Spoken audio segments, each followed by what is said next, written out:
Assalamualaikum warahmatullahi wabarakatuh. Salam sejahtera untuk kita semua. Bagaimana kabarnya pada pagi hari ini? Semoga semuanya selalu sehat, bahagia, dan juga selalu dalam lindungan Allah Subhanahu wa Ta'ala. Amin, amin, amin ya Rabbal alamin. Baik, anak-anakku sekalian, pada pagi hari ini saya akan sedikit sharing tentang konsep stresnya.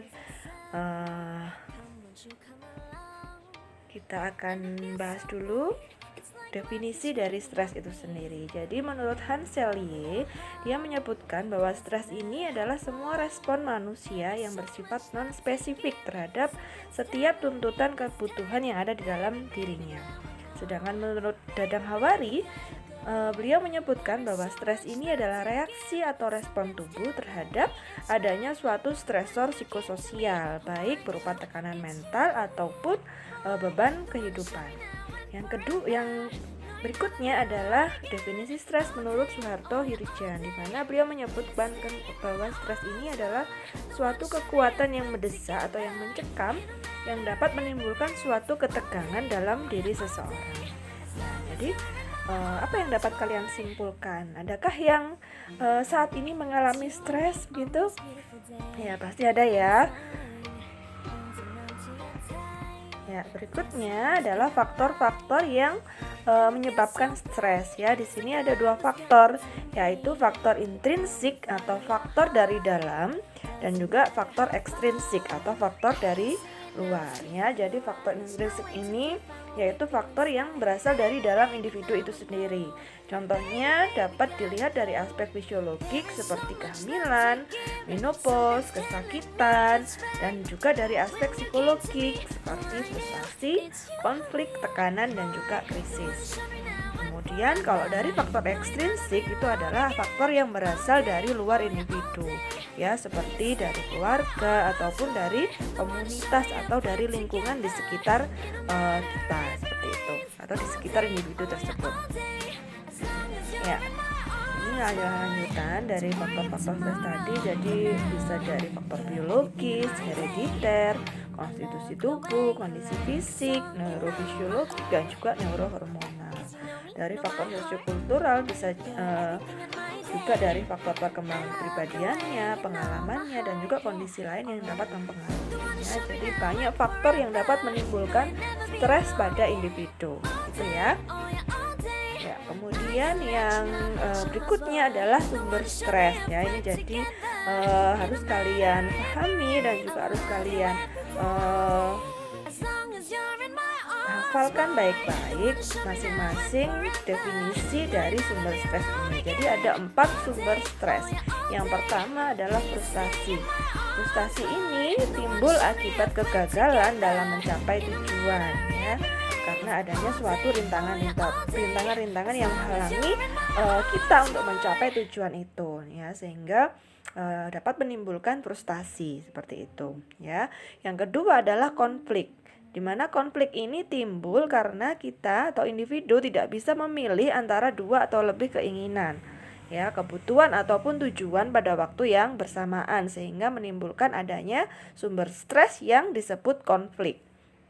Ya, kemudian yang berikutnya adalah tekanan ya, di mana tekanan ini berkaitan dengan tekanan hidup sehari-hari, baik yang bersumber dari dalam dirinya atau faktor intrinsik itu tadi maupun dari luar yang menimbulkan adanya suatu tekanan atau pressure gitu ya. Yang terakhir adalah krisis ya, di mana krisis ini adalah suatu kejadian mendadak yang menimbulkan stres pada diri individu, seperti itu ya. Jadi harus kalian bedakan nih masing-masing sumber stres ini.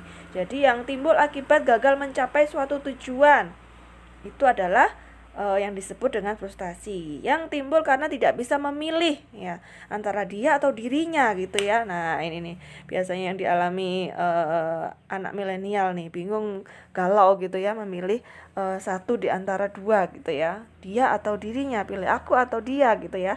Nah, itu yang disebut dengan konflik.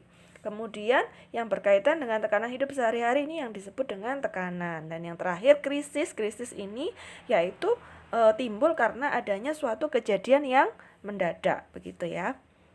Sampai di sini paham ya. Jadi ada 4 sumber stres yang harus kalian pahami maknanya masing-masing sumber ini ya, ada frustasi, konflik, tekanan, dan juga krisis. Berikutnya adalah penggolongan stres. Jadi stres ini dibagi menjadi 6 golongan gitu ya. Yang pertama adalah stres fisik, di mana di sini terjadi karena adanya suhu atau temperatur yang terlalu tinggi atau terlalu rendah. Kemudian suara yang amat bising, sinar yang terlalu terang gitu ya, atau adanya sengatan arus listrik. Ini adalah termasuk golongan dari stres fisik. Kemudian berikutnya adalah stres kimiawi, di mana di sini disebabkan oleh zat-zat atau bahan-bahan kimia seperti asam basa yang kuat, obat-obatan, zat beracun, hormon ataupun gas. Kemudian yang berikutnya adalah stres mikrobiologik ya, sesuai dengan namanya mikrobiologiknya. Jadi stres yang disebabkan oleh adanya virus, bakteri atau parasit yang dapat menimbulkan penyakit gitu ya, seperti yang saat ini nih, yang kita nih dibikin stres oleh virus apa? Virus COVID-19 gitu ya. Itu disebut dengan stres mikrobiologik. Selanjutnya adalah stres fisiologik, di mana stres ini disebabkan oleh gangguan struktur, fungsi jaringan, organ ataupun sistemik sehingga menimbulkan fungsi tubuh yang menjadi abnormal seperti itu. Itu disebut dengan stres fisiologik. Berikutnya adalah stres proses pertumbuhan dan perkembangan, di mana stres dalam golongan ini yaitu stres yang disebabkan oleh gangguan pertumbuhan dan juga perkembangan pada masa bayi hingga masa tua. Masih ingat kan kemarin apa saja tugas atau pertumbuhan dan juga perkembangan pada masa bayi hingga masa lansia ya. Nah, jadi ada gangguan di dalam proses itu yang menimbulkan adanya suatu stres. Kemudian yang terakhir adalah stres psikis atau emosional, di mana stres ini disebabkan oleh adanya gangguan hubungan interpersonal, ya, gangguan antar misalnya nih lagi musuhan sama teman. Nah, ini menimbulkan stres yang disebut dengan stres psikis atau emosional. Kemudian karena gangguan hubungan sosial, budaya maupun keagamaan ya. Jadi itu adalah golongan dari stres psikis atau emosional. Jadi harus kalian pahami dan juga kalian hafalkan dengan baik apa penyebab dari masing-masing golongan stres tersebut. Baik, saya lanjutkan. Yang berikutnya adalah tingkatan stres gitu ya. Jadi tingkatan stres ini dibagi menjadi 6 tahap. Tahap yang pertama dari tingkatan stres ini, yakni stres ini disertai dengan perasaan nafsu bekerja yang besar dan juga berlebihan. Individu tersebut mampu menyelesaikan pekerjaan tanpa memperhitungkan tenaga yang dimiliki dan juga penglihatannya menjadi lebih tajam.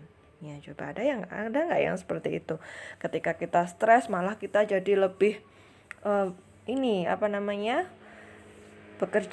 nafsu bekerjanya menjadi lebih besar dan juga berlebihan gitu ya. Kemudian penglihatan juga menjadi lebih tajam. Nah, itu adalah masih tahap yang pertama. Kemudian tahap kedua, stres yang disertai dengan keluhan ya. Jadi mulai ada keluhan nih seperti bangun pagi badan tidak merasa segar dan masih merasa letih gitu ya. Kemudian lekas capek pada saat menjelang sore hari. Lambung atau perut menjadi tidak nyaman, jantung mulai berdebar lebih kencang, otot tengkuk dan juga punggung menjadi lebih tegang. Nah, itu adalah sudah mulai masuk di tahap yang kedua. Kemudian di tahap ketiga, tahapan stres ini lebih disertai dengan keluhan defekasi yang tidak teratur ya, atau BAB yang tidak teratur. Kemudian otot-otot semakin tegang, lebih emosional, kemudian terjadi insomnia atau tidak bisa tidur gitu ya. Kemudian mudah terjaga atau sulit untuk tidur kembali gitu. Kemudian bangunnya terlalu pagi. Koordinasi tubuh terganggu dan mau jatuh seakan seperti rasanya ingin pingsan gitu ya. Itu sudah masuk di tahap yang ketiga. Kemudian di tahap yang keempat, tahapan stres ini disertai dengan keluhan seperti tidak mampu bekerja sepanjang hari ya. Tadi di tahap yang pertama kita masih malah berlebihan gitu ya kerjanya. Nah, di tahap keempat ini sudah mulai aduh sudah mulai loyo gitu ya, sudah merasa aduh kayaknya aku nggak sanggup deh ini melakukan apa-apa gitu. Nah, itu sudah masuk ke tahap keempat. Kemudian aktivitas pekerjaan yang terlalu sulit dan juga menjenuhkan, kegiatan rutin jadi mulai terganggu, adanya gangguan pola tidur gitu ya, kemudian sering menolak ajakan, konsentrasi dan daya ingatnya mulai menurun, serta dapat menimbulkan ketakutan serta kecemasan. Nah, ini sudah mulai masuk di tahap keempat. Kemudian di tahap kelima, tahapan stres ini disertai dengan kelelahan secara fisik maupun mental ya, ketidakmampuan menyelesaikan pekerjaan yang sederhana atau dan juga ringan. Jadi pekerjaan yang sederhana pun dia sudah rasanya nggak mampu seperti itu. Kemudian gangguan pencernaan yang berat serta meningkatnya rasa takut dan cemas, bahkan sampai ke arah panik gitu ya.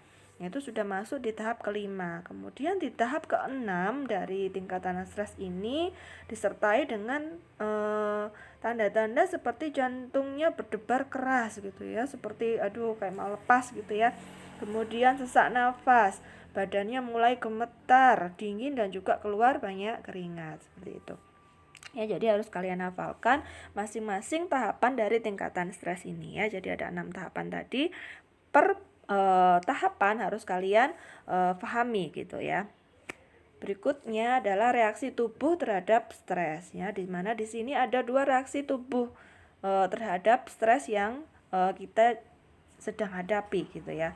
Yang pertama adalah reaksi fisiologis ya, sesuai dengan namanya fisiologis berarti yang berkaitan dengan fungsi tubuh ya. Contohnya apa nih? Contohnya adalah perubahan pada warna rambut gitu ya, dari hitam menjadi kecoklat-coklatan, kemudian mulai ubanan atau kerontokan ya. Kadang ada ya yang masih usia belia gitu, ternyata banyak ubannya. Nah, bisa jadi individu tersebut adalah individu yang sering mengalami stres gitu. Jadi ada reaksi pada fisiologisnya. Kemudian yang kedua adalah gangguan pada penglihatan ya. Kadang penglihatan di tahap yang pertama tadi penglihatannya semakin tajam ya, tapi kadang ada juga yang terjadi penurunan penglihatan. Kemudian terjadi tinnitus atau pendengaran berdenging ya. Kemudian daya ingat, konsentrasi dan daya berpikir menjadi menurun. Wajahnya nampak tegang, serius, tidak santai, sulit senyum, serta terdapat kerutan pada kulit dan wajah. Coba dilihat masing-masing wajahnya di kaca, ada nggak ciri-ciri yang seperti itu. Kalau misalnya muncul nih berarti kita sedang mengalami stres nih kayaknya. Kemudian bibir, mulut terasa kering, tenggorokan merasa tercekik, kulit menjadi dingin atau panas, banyak berkeringat, biduran atau gatal-gatal. Kemudian nafas terasa berat dan sesak, jantung berdebar-debar, mukanya merah atau malah pucat gitu ya. Kemudian lambung atau pencernaan menjadi mual, kembung atau pedih.